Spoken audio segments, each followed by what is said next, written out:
Eddie, could you talk to us firstly about Fabian Schär, because he posted on social media that he'd had surgery on the ankle injury. Do you have a clearer time frame of his rehabilitation and when you might expect him back? Yeah, he did. He had a successful surgery yesterday, which is great news. Everything went according to plan. I think difficult to give a definitive, but I think roughly around 3 months, I think will be the diagnosis that we'll work towards. If it's any quicker, then great. But I think we need to give Fabian now the time to recover. It's quite a serious injury. The players that you've been able to pick from the last couple of matches, obviously it's been a big physical effort as well, and probably mentally too, because you're back in that period now where games are every 3 or 4 days. What sort of shape do you think everybody is in now? This cycle of relentless football has restarted with a lot more to come. Yeah, I think, but my personal opinion, there's a bit of fatigue in the Manchester City performance, whether that was physical, mental, after the 120 minutes. And I know not everyone played those minutes, but I just that was my feeling having watched the game live and again. Don't think it was us at our physical absolute best, but I sort of understand from the players' perspective the load they've been under and playing under. It doesn't mean we couldn't have won the game, and we were close to doing so, I thought. But I think now it's a case of between the Manchester City game and Wolves game to really try and freshen the players up, to try and get us at our absolute best. This is a massive game in our Premier League season, in my opinion. We've built good momentum and we want to continue that as long as we can. And you'll be coming up against a team that has seen an upturn in form recently, haven't they, with some results in the Premier League and in the FA Cup. How do you assess Wolves now, perhaps, compared to a few weeks ago? Yeah, definitely. I think they're in a better place. I think Rob's a very good manager. He's come in and I think he's given them a clear way of playing, clear structure. And I think they're playing with freedom, actually. I think they're playing some really good football. Statistically, they've been a bit of an outlier this year. Their form has not been statistically as bad as the results that they've got, and that's been all season. So I think they've been unlucky not to have more points. I think from our perspective, we don't underestimate anybody. We respect everyone. We need to make sure that we're mentally in our best place because, as I said, this is such an important game and we can't take anybody lightly. Okay. Eddie, you mentioned the fatigue there from the Man City game. Are you in a position to mix things up ahead of Sunday? Yeah, it's always an option for us. I think it's always a delicate balancing act, that, you know, how many changes you make to potentially lose rhythm, and we don't want to do that. I think we've been in a good place, both in terms of front of goal and our mentality to win games, even if they've been really tight, has been really strong. So I think the gap between the Manchester City game and Wolves game gives us hopefully enough time to freshen the players up and to lose any lingering fatigue from the Bournemouth game and make sure that we're ready for this one. Can I ask you one on Anthony Elanga, because when he came on the other night, he looks like he's low in confidence, and I think that's understandable given obviously the start to his career here. I know you've said a couple of times to us in this room that you're confident he'll come good and you'll back him, but how is he in this moment? Because it looks like he's maybe struggling with the situation. It's a difficult one for Ant because he comes on very late in the game. He has minimal minutes. He's just come back from an injury, so he hasn't trained regularly, and of course every time you step on the pitch you get judged straight away.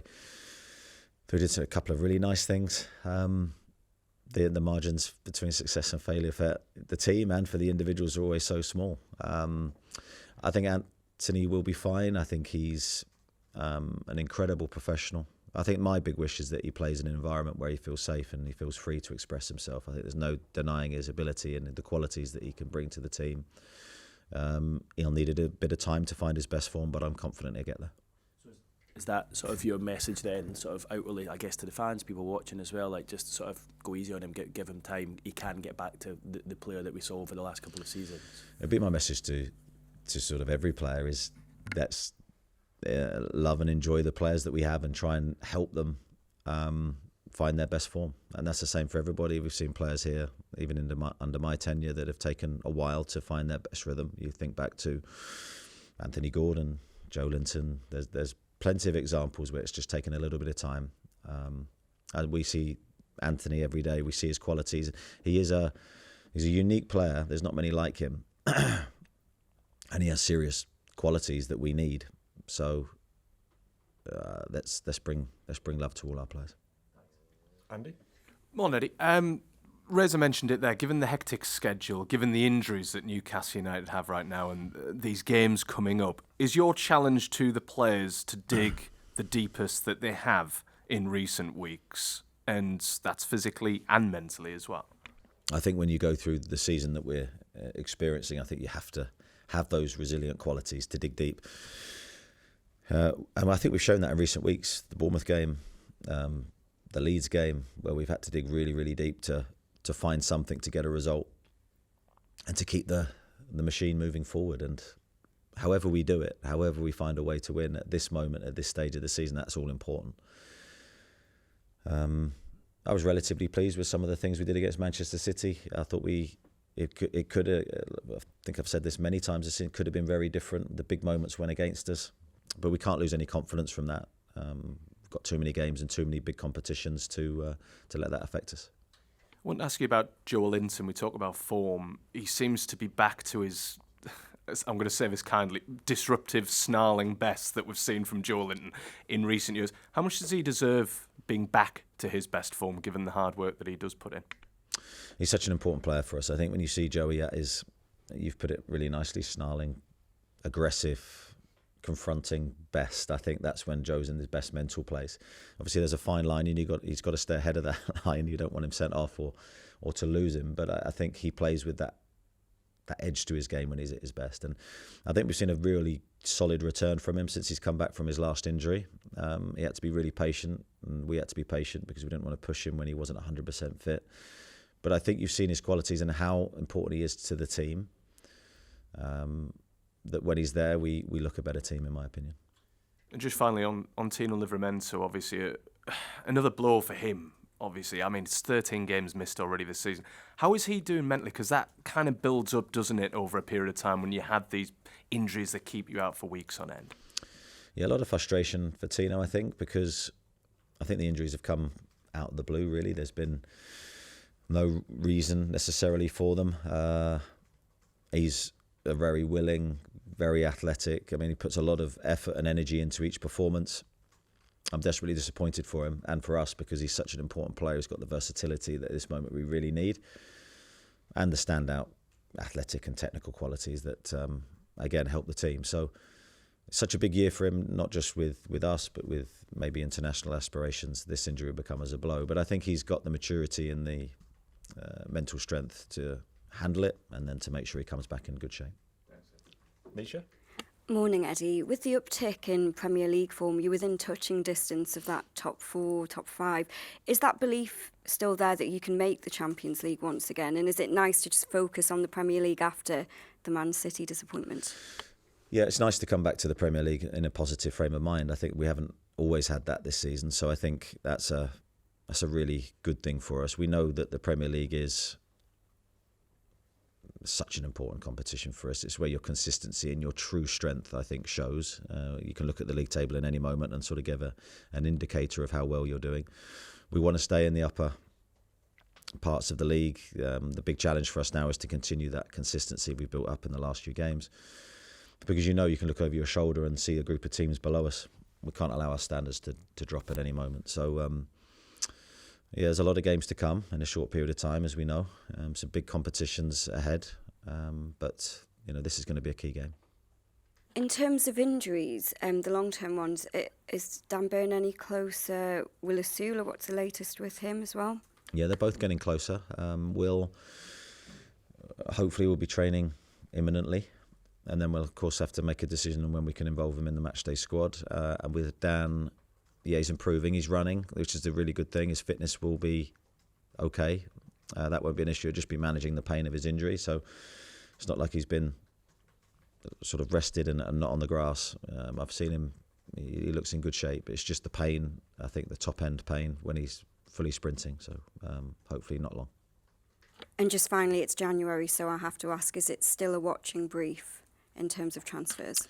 I think it's very fluid at the moment. Yeah, I'd say we're still in that watching, holding pattern, and we'll wait and see what happens in the last few weeks. Thanks, Nisha. Damien, do you want to start us off? Yeah, just on that, Eddie, with Fabian's injury and the fact that you're going to miss him for the bulk of the rest of the season, does that make it more likely that you might look to the market to plug that gap? Yeah, all options are available to us. We'll try and make the right decisions collectively. I think I've said so many times here, you're bored of me saying it, but there's a lot to consider. Summer activity, January activity, value for money, the right players being available. So we'll take all that into account and try and make the right decision. Go on, Martin at the back, Dom, and then Lee, please. Hi, Eddie. Sorry, along a similar line there. Have those injuries altered your January transfer plans to the likes of Tino Livramento and Fabian Schär and Dan Burn as well? Yeah, possibly. But of course, we've got hopefully Dan coming back, which will be a big boost for us in the not too distant future. But then we have to make a decision with the amount of games that we have to come. You know, what's the likelihood of us picking up more injuries in those positions? Hopefully, that's not something we have to deal with. But it's very difficult to predict. But I think we have to be ready to act, and I know there's a lot of work being done in that case. Dom? Morning, Eddie. The other day you spoke about Jacob Murphy and his hamstring, the scan results showing no real injury there. With Willis Sule said something similar on his ankle. Just how is Jacob Murphy doing, and how much do you look at the scan results versus how the player's actually feeling to get to the bottom of the issue, if you like? Well, thankfully I don't do either. I'll leave that to other people. But Jacob's had another scan, and again, nothing showing. So it's a strange one. But of course, you have to go on the symptoms and how the player feels, which will always regular communication with all of our players. So I'm sure that'll mean probably a period where Jacob has to come out. For how long, I don't know at this moment in time. But we're very thankful that it's not a serious problem. Hopefully, one we can overcome very quickly. With Will's situation was different. But yes, he's had a length of time out. He's had to start from zero where he had a period of rest, and now we're building him back up. But he's very close to hopefully returning to training and then being ready to play. Lee? Morning, Eddie. Just on transfers again, you mentioned PSR the other day, and then when that story was published, a few people were saying, what's happened to the Alexander Isak money? Is there a big pile of money lying there? I'm sure it's not as simple as that, but can you just give us your take on that, please? Well, yeah, I don't necessarily count the money. So again, I will react to the information that I'm given, and collectively we come to the right decisions. I don't think it's a case of there's a pot of money stood somewhere. I think PSR is constantly moving and changing depending on our income. So lots of things affect our income, whether we're in the Champions League, how successful we are through the season. So it's constantly changing. You can't ever sort of get one reading on it because it changes on a daily basis. So we're having to react and change to that ourselves as we go through the season. All I can assure everybody is, and I've said this so many times, that if there is money to spend, the club are willing to spend it. There's not a case of anyone holding anything back. But of course, we've got to comply within the rules. We know how important that is. Thanks, Lee. We've got Chris and then Jordan, please. Morning, Eddie. Asking all managers across the Premier League this, and I suppose part of it is to do with the 5.5 minutes it took for the VAR check the other day, but just a question on VAR in general, really. Do you want to keep it? And if so, is there one change that you would make specifically to try and improve it? I'm so torn on VAR. I really am. We experienced a game without it very recently against Bournemouth, and the feeling you get when you score and you know there's no one can take that goal away from you is such a nice feeling. It's also not so nice the other way when you think, can we find something wrong with that, please, when you concede. But I don't know, there's that innocence to a goal that I really, really like. Now, whenever we score, my first thought is there something wrong with it? And then you lose the sort of the instantaneous emotion that you get, and I think that's a real shame. So I do see the benefits of VAR. I do see the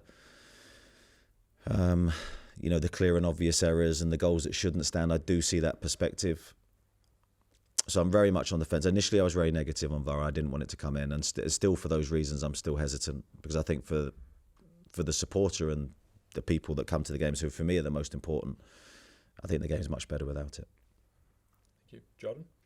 It's been 6 weeks since you on Wissam made his debut, and I think you said previously that he was essentially the 6 weeks pre-season. Just where's he at in terms of his fitness? Yeah, I think ideally you have a 6-week pre-season, but I think the last 6 weeks has been anything but for him. There's been a lot of games and then rest and then game and then rest, and that's it's very stop-start for any player in this situation. You're not necessarily building fitness, you're maintaining fitness in this moment, and there's no way for me that you can gain fitness really, because the training is what gives you that. The games are the part obviously where you show your fitness. So I think there's a lot more to come from Johan. I think we will see him in a much better physical condition than he is now. And that's not to say that he's not fit. He is fit, and you can see that he's had some really good games for us, but I think he's probably gone through that really high emotional state when he's first come back, and then you always have a dip as a player. That's the real hard period before you then feel even fitter and better as you go forward. So I think there's a couple of other players in very similar positions to him. There's no substitute for a good pre-season for any footballer, but I think Johan's handling it really well. He's an important player. I think we've already seen a player that always gets big chances in games, which is a great thing. He's got that great ability to put himself in goal-scoring positions, and over time we back him to score.